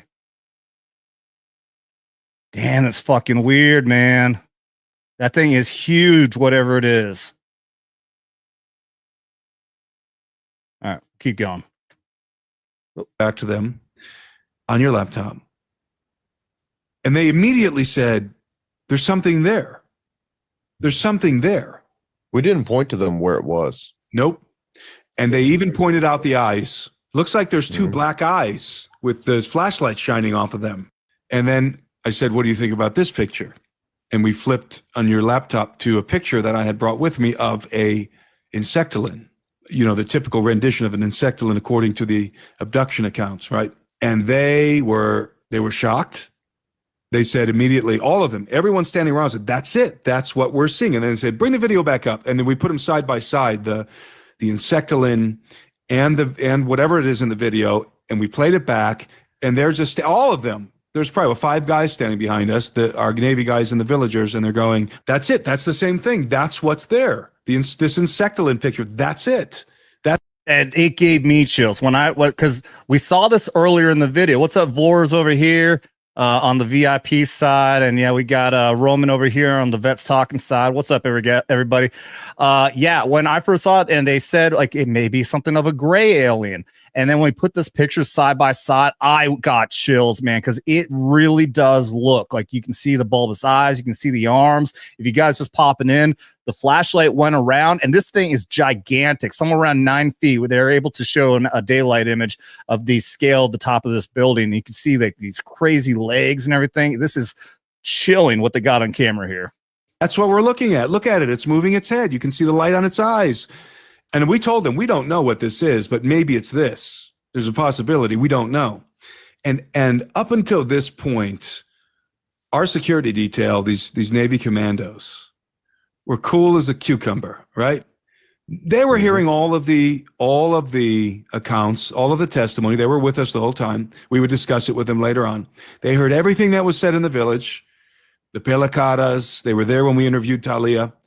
None of that fazed these guys. These guys are very professional. None of that fazed them. But after they saw that video, I remember Henry, who's a jungle survival instructor. Henry put his hand over his mouth like this. And he's just looking, and he goes like this. He said, now I'm a little nervous. Yeah. That makes me nervous. Now I'm a little nervous. There's something in that video. He said, they're saying these are Navy commandos. Commandos means special operations. So I'm assuming that means that this is like the Peruvian version of the Navy SEALs. And that picture, that video scared them, like their equivalent of Navy SEALs. I think. Go ahead. He immediately told Paris to get the flashlight. That's right. And start walking around outside immediately. Yep. Cool as a cucumber. We're talking about guys. And besides Henry and Paris, the Apu and at least 20 or more of the guys in this village are all veterans of the Peruvian army. To one faction or the other, but they had served in the military for Peru. So these are guys who all have a familiarity of tactics, of weapons, of guys in suits. You know, what we showed them on the screen disturbed them. It disturbed them. All of them, not just Henry. They were all just sort of there. And I remember I told you right then and there, I said, hey, you know what this reminds me of? This reminds me of that scene from Signs where I forget the guy's alien name. Walks out. Where the alien, where there's that party in Brazil and they're all yelling and all of a sudden you see that alien walk out and what's his name? Joaquin Phoenix. He goes like this and he covers his mouth up and he's just in shock. That's kind of what the look on all of their faces was. When we showed them that depiction of the insectolin, that rendition of the insectolin next to what was potentially being depicted in this video, being captured in this video. That's what their reaction was. Now, that isn't to say that we're not saying that it's 100% like a large gray alien or something. I don't know what the heck is there. Maybe nothing, but it sure looks like something to me. And the fact that they saw a disc above that tree, most likely a disc hovering above that tree, and then this thing appears in the footage, is very compelling. There was a report within Nauta of the boy. Was that confirmed to be in Nauta? It wasn't in Nauta. It was in another village that was almost parallel with San Antonio de Pintuyaco, a little bit closer to Nauta. And there was a boy who recently. Does anyone know how the hell this place is spelled? What they're trying? Because again, I'm trying to look up if it's Nalta. It sounds like they're putting in with a AU in it or something. I'm trying to see if I can look up this video, the raw video of it, and I can't seem to find it. I'm finding all kinds of other. Oh wait, here we go. I found an image of it. Let me see if I can go to the website and see if I can get a better shot of it. All right, I'm gonna copy and paste. I'm gonna bring this over here so we can all give a breakdown and have a better look at whatever the fuck this thing is. We'll get back to the video after this, but I really want to take a look at this. Let's see. I love that thumbnail, by the way. I'm very proud of it. Obviously, AI took like 25 attempts to try to get that. It's still not what I really wanted, but still fucking cool ass, image there. All right, so this is one of the shots. Again, it seemed like it's like this. So this is a part of the torso. Like right here is a cutoff, and the rest of his head is all the way up here, whatever the hell it is. So this is just the lower portion of it. Let's see if we got any other. It goes a little further. That's not it. Where was I? Over here. Well, that's obviously. Oh, cool though. This is all right. This is an artist rendition of what they were describing that they were attacked by. Okay, so this is and you can see, like I was even saying, it really does come off like this. This looks like so at the San Antonio. This is Peru, not Texas, for you guys popping on. A place called San Antonio in Peru. This is what they're describing. They've seen this for years now. A very similar thing like this. These things wearing body armor that has like these circular discs on their feet that they can hover with, but then have a board that they can attach to that can make them fly away. And then described it as having elongated helmets and all this kind of stuff, which, this looks like something out of a freaking movie, but this entire village has been seeing this thing for years. And it looks like something, it looks like the damn Green Goblin out of, Spider-Man. But the ship that they talk about that they've seen, shaped like an acorn, nothing like that has ever been seen before, not in movies or anything. So it's just crazy. Now, could it be possible that this is actually one of these insect aliens inside this body armor? Could be. Could be. I don't know. All right, let's get back to the video. Yeah, if I find any other better shots or anything of that possible insect alien, I'll bring that back up. Was nearly abducted, just like Talia, by one of these guys on platforms, or a couple of these guys on these hovering platforms, and he sustained really bad lacerations in his neck. In fact, he was bleeding out. It was very gruesome. He was on the news in Peru. They took him to the hospital. He told the same story as Talia, pretty much. And I don't remember the conditions Nauta that led to his. Is that it? Nauta? I'll look that up. Thank you, Roman. Rescue. But he almost died. He was in the hospital for a long time, and he eventually, thank God, the boy recovered and was able to heal from the wounds. But very, very similar to the incident with Talia. Very similar. So I want to talk about two things before we forget. Let's talk about how you and We're going to skip ahead. He's going to give a breakdown of what they know and what they don't know.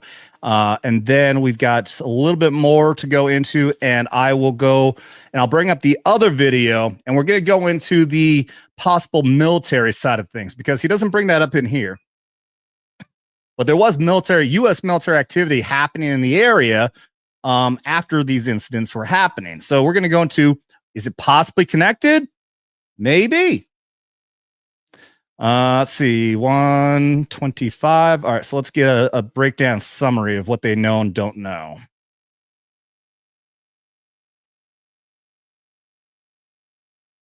Badasses right now patrolling their village.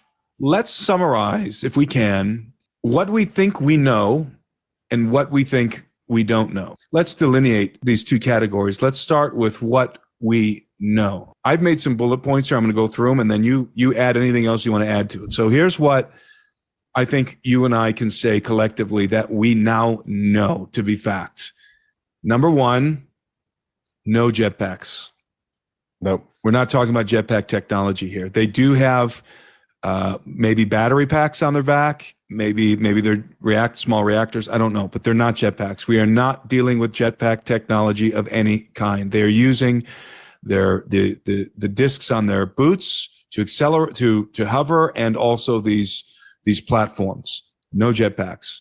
Number two, these are not miners. These are not river miners. Forget it. Absolutely not. They're not miners. They're also not narcos. They are not drug traffickers. This operation is much too complicated. The technology is much too advanced. We are not dealing with illegal miners, river miners, or drug traffickers. In regard to narcos, for a long time, I was leaning very heavily on that because the narcos in Mexico are running around with equipment that you cannot get, that you cannot get unless you are a military and you have all those different contracts, right? So somehow or another, the Mexican cartels have our equipment, the quad nods that you see so many of these people having now in video games and whatnot,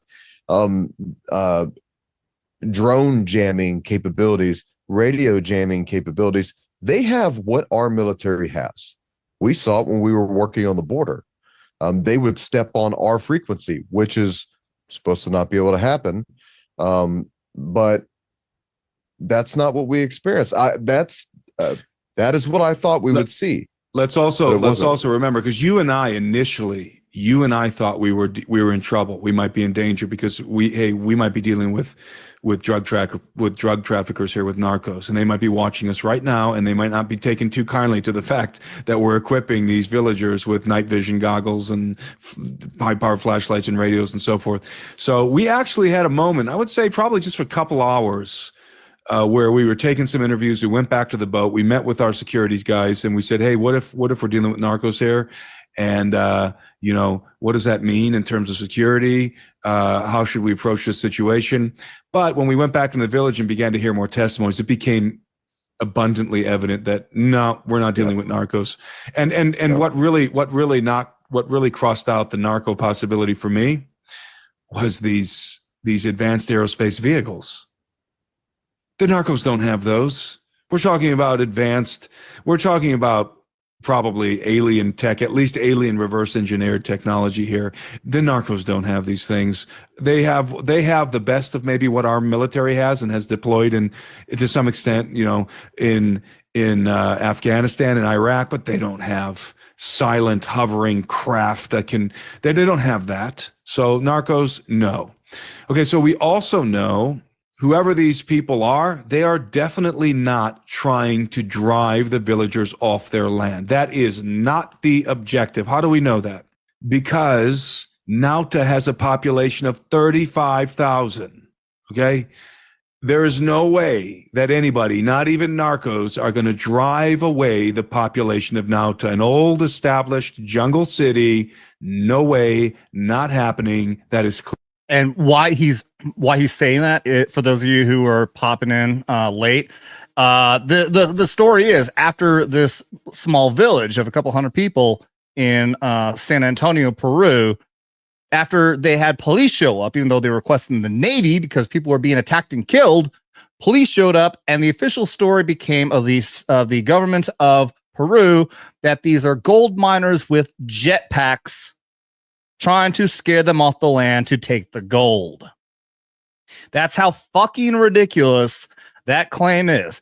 They could have come up with anything like our government does. It's swamp gas, it's weather balloons, anything else. No, gold miners with freaking jetpacks is their official story, and managed to kill the story, and people stop talking about it. So that's why he's going into this idea that maybe people are just trying to run them off the land, this small village. But it also happened in Nauta with 35,000 people there. So yeah, that's wild. What's up, Mr. Handy? This could be a holograph, kind of like a periscope. The first one definitely have shield capabilities, just saying. Well, here's the thing, is that the story is the one in Nauta is they were shooting at a craft. There was a craft behind the building, in between the building and the forest. So the light they're focusing up there, I've got the video up, by the way.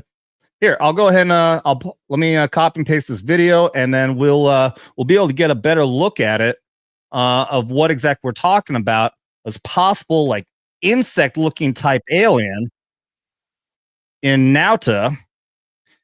And you'll see what I'm talking about. That when they're shining the flashlight up here, they're not even doing it at the creature. They said that they're doing it because behind the building of what the creature is standing on is a spacecraft or some kind of craft just hovering there silently. And then they happen to see, oh shit, there's this thing also that has these freaking eyes, this head that looks like an insect. This thing is at least, like, we saw this rooftop to scale in the daylight. This thing is something like 8-9 feet tall when you look at the scale of the building. All right, I didn't fast forward. I don't know if there's going to be anything else. They turn the light away. Oh, there's the light again. Oh, they zoom in. Okay, we didn't see this. You can see it moving. Dude, look at that. You can see the freaking arms. I don't know if that's the arms or if these were like the spindly legs we were looking at earlier. But we didn't see this part of the video. Okay, that had to be your arms. Now we're looking further down. It could be the torso and legs down here. And they say that you can see at the least, you can see the head move at some point. So I'd like to be able to get a shot of that. Look at that. You can see that arm. Dude, this thing is I'm getting chills, man. If this is real, I'm getting fucking chills looking at this thing. Many people saw this. You can hear, actually, I'll turn the audio on. Yep, there you go. You can see again right here. This looks like the arm. And these are the hands angling down. Comes up here to where the head would be. You know what? Let's backtrack this part up and play this at slower speed. This is wild. If this is real, this is fucking wild. Let's slow it down to half and see how this looks. Excuse me, I hope you didn't hear me burp into the freaking mic. That's dumb. I think you can even see it move. It's hard to tell if that's because of the flashlight moving around, but it does look like the freaking arm is moving, man. It looks like you can see the arm moving. Again, I'm not going to say for sure. I don't want to just assume and say everything's real, but it seems like that thing is moving.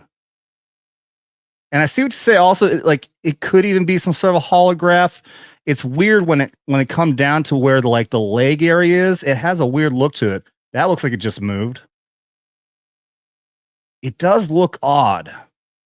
That could just be the video quality, though. This is weird, man. There's a lot of people looking at this. I'll turn the audio back on. I'll go back to the beginning. You'll hear the people here.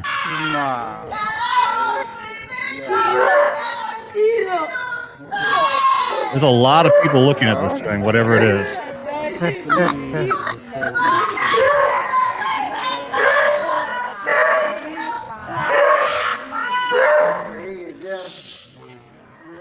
want to get a shot back up in the head again with this better.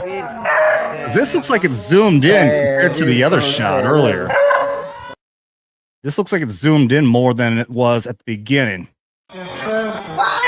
Okay, yeah, see, here's the beginning. This is where you can see the head. This may be the reason why they showed this instead of the other one, because you can actually see the shot of the head and you can't really see it right about there. I think that's the head. Yeah, that's okay. Right there, you can see the head. I wish I could zoom in on this. I don't think I can. I'm going to break this down, though. I'm going to take this video and I'm going to zoom in and I'm going to get a better shot out of this than what we're looking at right here. Yep, there's the head. You can see the arm sticking out.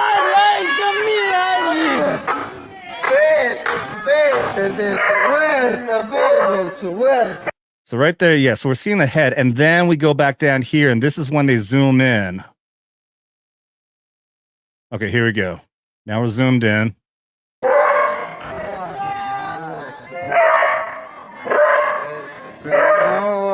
What about there? Yeah, dude, I swear I see the little hands, like so hands like a mantis kind of thing. I saw them move, dude.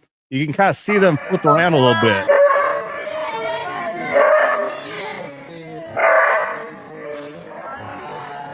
So again, what's happening here is this is the roof. Behind here is trees, but there's a space between the building and trees, and there's a craft back there that sparked this entire incident. For them to be filming, the craft appeared back there, and the villagers were shooting at it.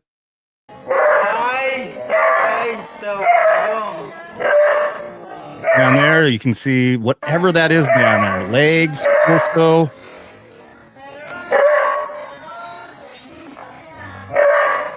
Wild. Fucking wild, dude. All right.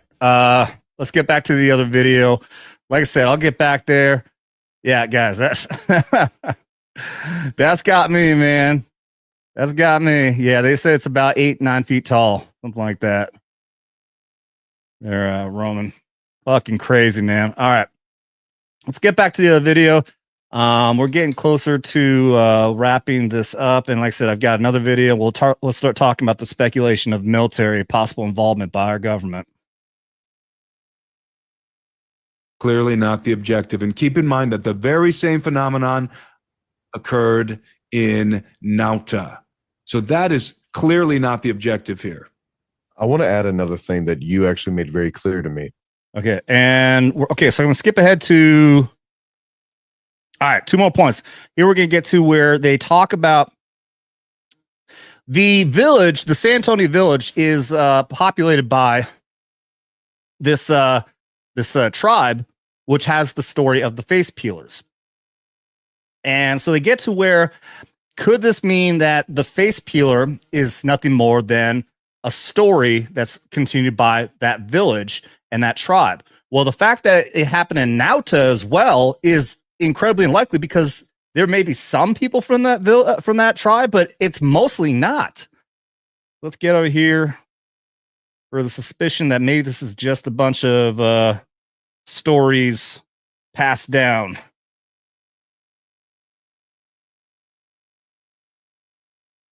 Because we're talking about the Iquitu people, okay? San Antonio de Pintuyacu is their original village. This is where they originate. This was their primary village, going hundreds of years back into the past. The bloodline of the Iquitu people is very strong.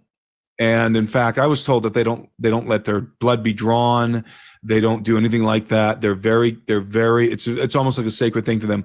But the problem with that, with the speculating about maybe it has something to do with the bloodline, is Nauta. Nauta's the problem. Nauta's a mishmash of all different kinds of tribes and non-tribal people. There's mestizos in there. There's Iquitu people in there. There's Awahun in there. There's all different kinds of tribal people inhabiting Nauta, just like Iquitu. So Nauta really just Nauta is the wild card here. It really just shoots holes in some of these other theories because it's an outlier. It doesn't fit this secluded jungle, village, easy target, pure bloodline native thing. It just doesn't. So again, this is just, we don't know. We have no idea what the objective is. So yep, and like I said, that's the case, man. It's wild. It's wild to anyone who wants to try to make these speculation that it is just because it's the same tribe, so they're telling the same story. Doesn't add up, man. Doesn't add up. Like you said, with it being Nauta, doesn't add up. All right, and here again. So here we're gonna actually talk about the medical condition of Talia, who, if she's lying, she's a damn good liar, because even the hospital diagnosed her as being extremely traumatized by whatever the fuck happened to her. And by the way, Talia, we talked about how traumatized she was. They took her to a village down the river to get treated for her laceration, and she was diagnosed in the village with severe PTSD. Her father showed us the documentation, and they suggested that the father take her to. They highly suggested that the father take her to Iquitos so that she can see a psychiatrist. And the father did not have the funds to do that. These particular individuals are very poor, and so we were also able to fund Talia. The looks that Talia gave me, that sideways glance, I've never seen a look like that from a girl her age. Never seen that before. I mean, she was literally terrified of me. And we were there for a humanitarian reason. Yes, we were there for investigations, but this very quickly turned into a humanitarian mission just as quickly. Those people needed a lot of help. They needed their story told. Tim did a fantastic job. We worked like madmen while we were there. There was very little downtime for us, except for maybe here or there. We monitored, we observed at night. We stayed up until probably 2 or 3 every night. We did do some fishing also. We got a little fishing. we got destroyed by bugs. All right. So, and then they obviously they go into other conversation and they wrap everything up. But yeah, here's, I mean, another thing that I speculated, she very well could be traumatized, because I even said this, like maybe she got assaulted by some men. You know, she's a cute girl. Maybe she was just being assaulted. Maybe they're trying to kidnap her for human trafficking, something like that. But the fact of the matter is that everyone came out when they heard her scream. Everyone came out and they all saw the same thing. These two things in these black suits that flew away on some kind of freaking boards. I mean, if they're lying, why lie?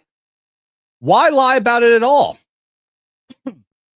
You know, if she was just being assaulted, maybe it was somebody from in the village, maybe somebody they want to protect. Why make up a story like that, though? And over a period of years, this has been happening for years. So why say that that's the case? You know, if it was just her, you know, she got attacked and then she came running out and then she said, hey, I just got attacked and it was these things. Yeah, no, the villagers saw her. People came out and they came running to her rescue and they all saw it. So it doesn't add up. It's wild. And so with that, let's get into the military side of things. So they don't talk about it there, but like I said, Timothy there, who his links are in the video description below. If you want to see the rest of the video without me interrupting, the link to that video specifically is down there, plus his channel. Give him a subscription. He's got a ton of very interesting videos down there. Like I said, he's not somebody who's just doing who's a keyboard warrior. He's actually putting his money where his mouth is and going out to these locations to do investigations. So I'll definitely be following through. So here's a interview he did with the Health Ranger, which is a channel and a website I followed. Very cool site if you want to get information on actual real health that's outside of, that's considered fringe. This guy, the Health Ranger, has a ton of following. He's a real scientist, has all of his own technology to really get down and look at what's inside all of our terrible, awful processed foods. If you ever heard about there's these weird fibers that were in McDonald's chicken nuggets, he's the one who found them. To my knowledge, I don't think they ever figured out what the hell they were. But here's where they're going to talk about, could this be some sort of military application or not? And then we'll get into it. Could this be like secret, secret government projects, some secret branch of the DoD, and maybe they're trying to get material for, cloning experiments or something like that? It should be noted that this year, and I'm trying to remember the name. I can't believe I can't remember the name of the project off the top of my head right now. There was a joint Operation Resolute Sentinel is what he's trying to think of. Operation happening in Peru. It involved the United States and not just, one branch of the military. It involved the Marines, the Navy, the Air Force, Space Force was there. The United Kingdom was there in Peru running some sort of a war game operation in conjunction with the Peruvian military, with the military of Uruguay, with the military of Brazil, I believe Colombia, Ecuador, and they were running operations partly in the Amazon jungle. And I wish I could remember the name. I'd tell you if I could remember the name of the operation. You can find it online. It's not some sort of a secret thing. And I postulated early on, could it be that elements of the United States government and these other militaries who are doing this joint operation, could it be that they are, under the cover of this operation, really going in to dislodge some other force that's operating in the Amazon? Could it be that they're going in to combat something, and that's why they're doing this? Because they had battleships and stuff up the Amazon. Or are they deploying technology? Are they testing some sort of technology out there using the cover of this operation? You said they had ships. So here's what we're talking about here. Yes, Operation Resolute Sentinel was an actual operation in 2024 that did operate in that region, and it did involve multiple different nations, multiple different branches. Here's the website for it for right here. It is listed as a training exercise, multinational training exercise that aims to enhance regional security and interoperability among forces of Peru, Colombia, Ecuador, Chile, Brazil, France, and the United States. Now, could that be a cover story? Absolutely. The likelihood of something like this happening is that they actually did create a training exercise, and they were able to then move in other troops along with them, clandestine.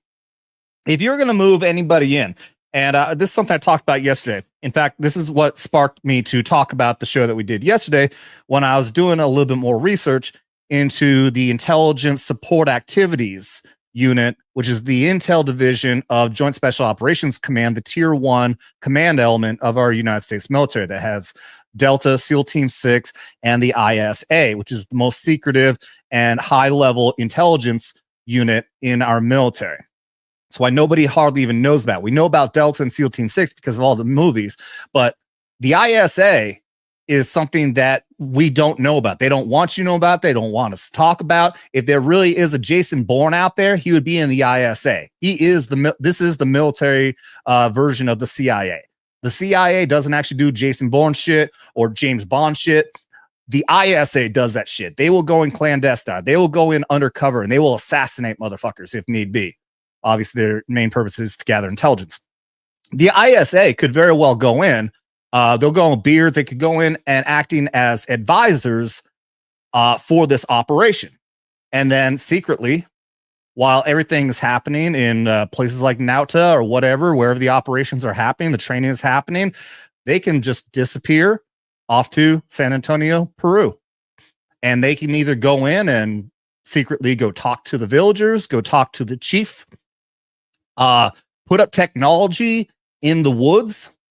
Because if our military is going to be involved in anything alien-wise, it's going to be Delta, it's going to be SEAL Team 6, more likely Delta than SEAL Team 6, but especially the ISA. And they very well could be out there. They could have gone out there with this operation, under cover of this training operation, and gone out into that jungle and either set up a way to try to figure out what's going on, or maybe our special operators were even going in and trying to find these creatures, hunt them down. So these are all possibilities. And that's what he was talking about speculating. The other possibility, and again, we're only speculating here, but maybe maybe, like we're saying, maybe this is technology that we're testing. For some reason, they want to test the lethality of it.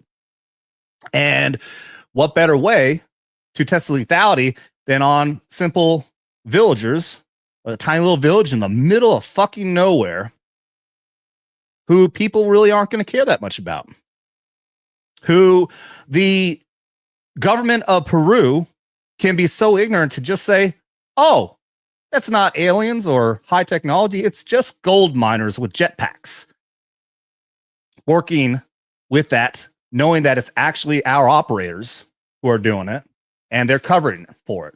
Maybe we're throwing them a little bit of cash. Maybe we're giving them military technology and they're saying, let us operate out here and we'll give you this. That could be a possibility. I mean, and that's horrible to think of, you know, but this is the time period under very corrupt government. This is the time period under Biden. You know, if this is somebody like Trump, you know, he won't want anything to do with this, but at the same time, he might not even know what's going on.